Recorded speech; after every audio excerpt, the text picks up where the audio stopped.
Assalamualaikum warahmatullahi wabarakatuh. Di sini kami dari Universitas Islam Fatwa Aceh, program studi psikologi, ingin sama-sama mengajak teman-teman sekalian untuk mengetahui dan bagaimana sehat mental selama pandemi COVID-19. Sebelum kita lanjut ke materinya, izinkan kami memperkenalkan diri terlebih dahulu. Perkenalkan, nama saya Anggi Rahmawati. Saya Rizka Ananda Putri. Saya Metrika GS Putra. Saya Salma Hilmalia. Dan saya Fisaluddin Fatih.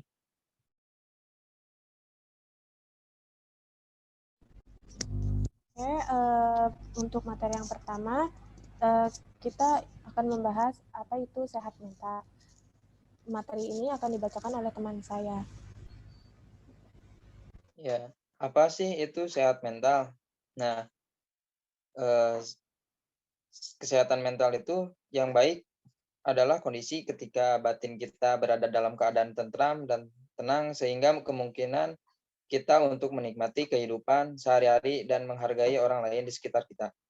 Nah, menurut WHO sendiri, sehat mental diartikan sebagai kondisi individu yang berada dalam keadaan sejahtera, mampu mengenal potensi dirinya sendiri, mampu menghadapi tekanan sehari-hari, dan mampu berkontribusi di lingkungan sosial.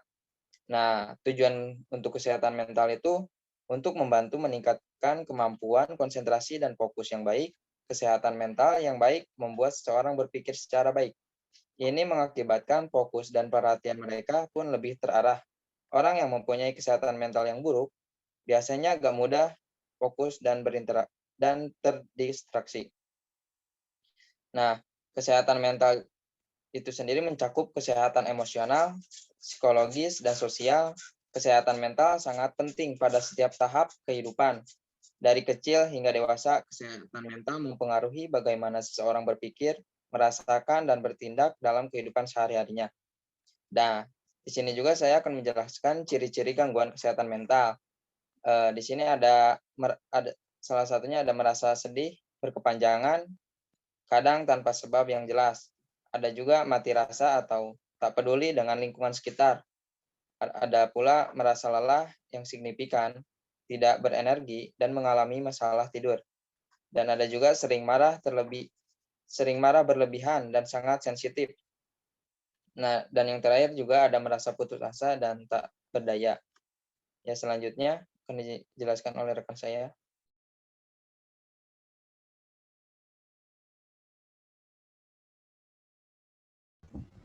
Selanjutnya, apa sih yang dapat kita lakukan agar mental kita tetap sehat?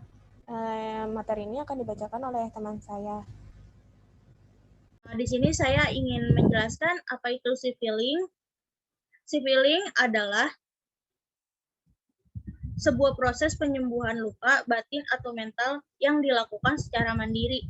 Nah, di sini tuh ada 3 cara. Yang pertama ada mindfulness. Mindfulness ini adalah suatu kondisi di mana pikiran, perasaan, dan tubuh kita berada pada saat ini tidak mengembara ke masa lalu maupun masa depan.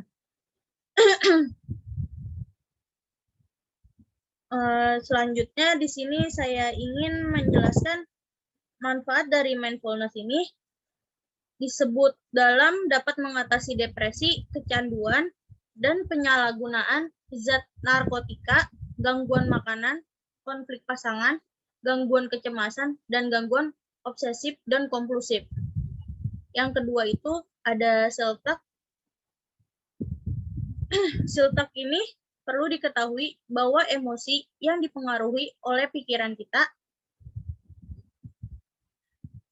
kita ini sangat terganggu bagaimana menafsirkan suara penting untuk diri,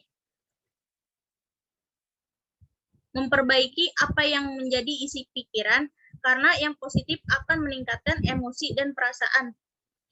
Nah, manfaat dari self-talk ini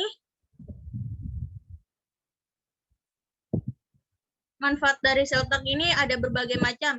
Yang pertama ini ada membantu diri untuk mengambil sisi positif dari suatu peristiwa yang contohnya ini kayak positif self-talk bukan berarti membohongi diri sendiri. Yang kedua, membangun kekuatan mental. Yang ketiga, meningkatkan kualitas hidup. Yang terakhir, ada menjaga kesehatan fisik secara keseluruhan. Nah, selanjutnya yang ketiga ini ada guided imagery. Pejamkan mata, lalu bayangkan suatu yang menyenangkan dengan berbagai modalitas seperti visual, auditory, dan kinestetik untuk membantu meningkatkan imajinasi. Meskipun kenyamanan ini bersifat jangka pendek, namun guided imagery bisa menjadi pertama psikologi dalam kecemasan. Manfaat dari guided imagery ini sangat contohnya ini kayak teknik relaksasi yang mempunyai beragam manfaat untuk kesehatan. Contohnya ini manfaatnya cuman bisa dilakukan secara psikologis, melainkan juga baik untuk kesehatan fisik.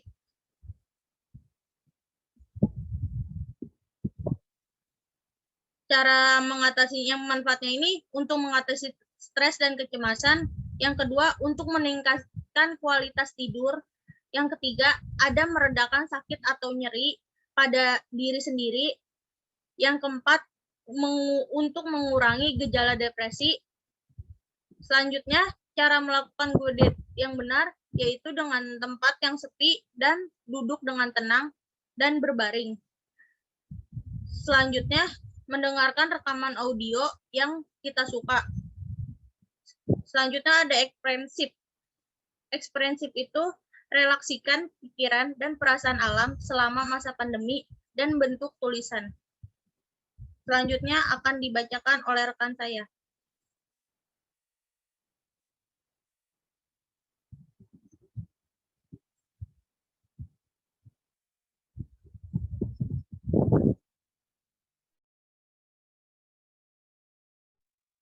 Oke, pendekatan spiritualisme.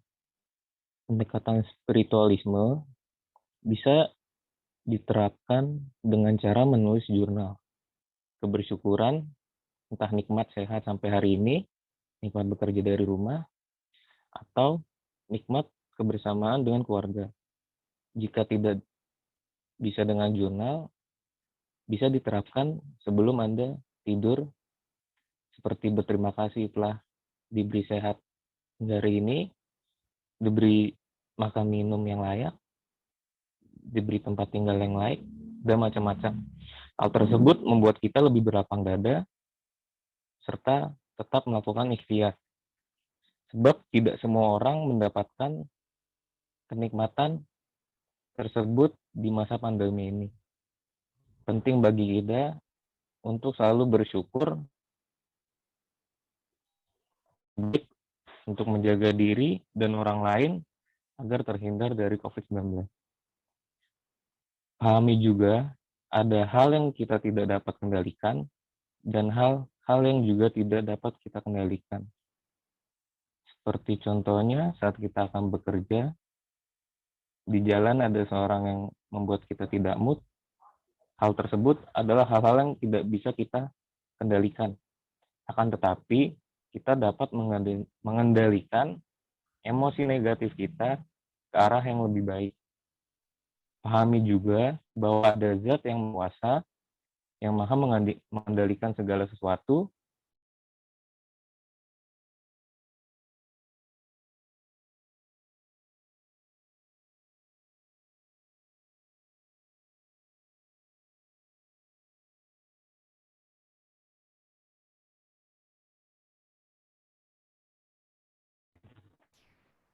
dengan catatan tetap diimbangi dengan upaya preventif terbaik.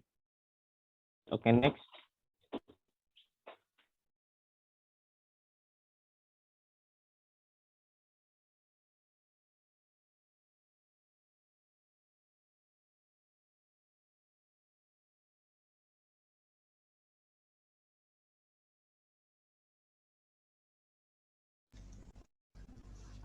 Oke, Selanjutnya di sini ada bijak dalam menyaring informasi atau berita seputar COVID-19.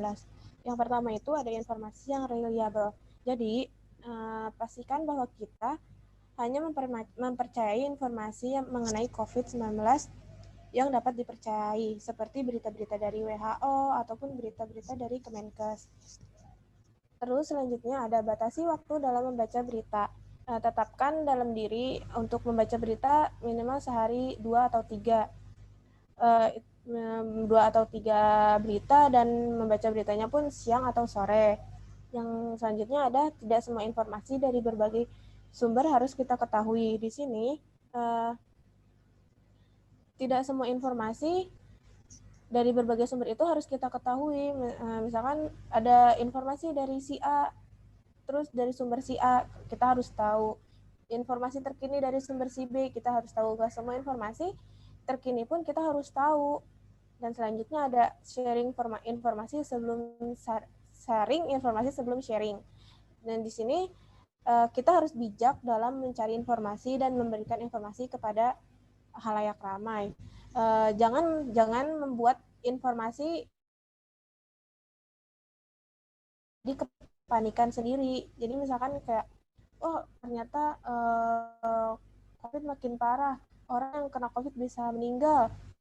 Terus informasi kayak gitu kan jadi bikin panik orang yang dapat informasi. Terus juga kalau misalkan kayak begitu, wah kalau vaksin ntar besoknya langsung meninggal. Biasanya kan ada informasi seperti itu kan. Nah, jangan sampai kita menyebarkan berita-berita yang tidak benar adanya. Selanjutnya akan dijelaskan oleh teman saya.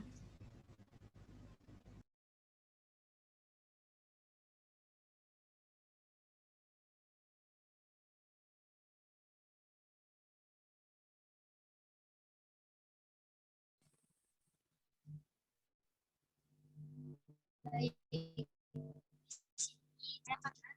Bagaimana cara kita menerapkan hidup yang bersih dan sehat selama masa pandemi ini? Yang pertama itu pola tidur yang sehat. Tentunya kita harus menghindari jam tidur yang salah, seperti jam tidur yang terlalu larut malam. Biasakan tidur di jam-jam yang sewajarnya. Yang kedua, mengkonsumsi makanan yang sehat. Tubuh kita tentunya harus tetap sehat selama masa pandemi ini dengan mengkonsumsi makanan yang sehat seperti sayur dan buah, kemudian rajin berolahraga.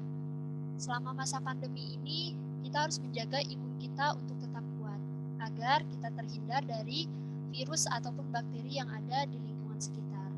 Dan yang terakhir, menerapkan 3M.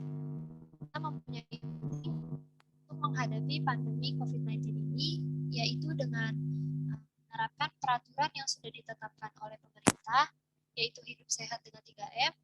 Yang pertama itu keluar memakai masker, kemudian mencuci tangan, dan menjaga jarak. Dengan kesadaran diri kita untuk menerapkan hidup sehat dan 3M ini, kita bisa memutuskan rantai penyebaran COVID-19. Selanjutnya. Oke, sekian dari materi dari kami. Jadi dapat disimpulkan bahwa apa sih yang bisa kita lakukan agar mental kita tetap sehat. Yang pertama tadi yaitu kita bisa self healing, terus kita menyaring informasi tentang berita-berita COVID itu dengan bijak, terus menerapkan hidup bersih dan sehat, terus mendekatkan diri kepada yang kuasa, mendekatkan diri kepada Tuhan, terus tetap merasa bersyukur. Sekian dari kelompok kami. Mohon maaf bila informasi atau materinya kurang terperinci atau seperti apa, atau mungkin ada salah kata. Mohon maaf. Wabillahi taufiq wal hidayah. Wassalamualaikum warahmatullahi wabarakatuh.